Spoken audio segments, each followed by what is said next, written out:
Siyambonga kakhulu uNkulunkulu ngezwi esesiphiwe sonke njengoba silapha, okusho ukuthi abangafi abantu abaseduze nathi emndenini nomakhelwane emphakathini esikuwo.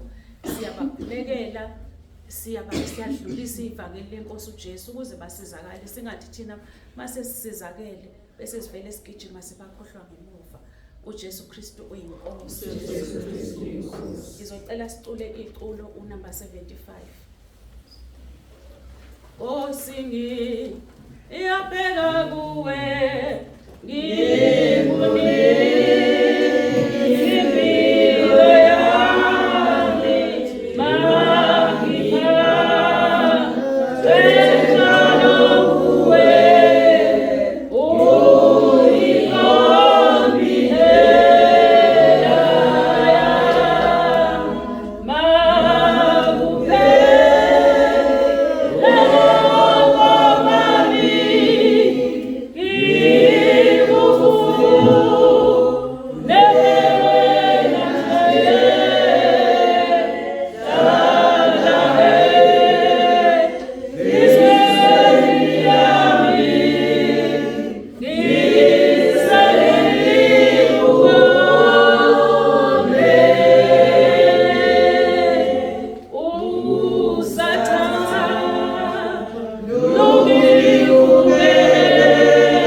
bazalwane. Ngiyabeka kanje enhlizweni yami ukuthi umfundisi esengenile phakathi kwethu, ngike ngabacela bengicela azosibingelela ukuze ayizwele ingxenye nathi ngobe nathi namhlanje uye wangaya ebandleni wakhetha ukuzoba kanye nathi.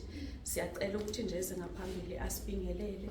uJesu Kristu uyinkosi. uJesu Kristu uyinkosi.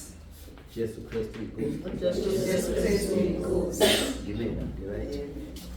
Ngiyabingelela. Jesu Kristu inkosi. uJesu Kristu inkosi. Nakumina kodwa kungene. Amen.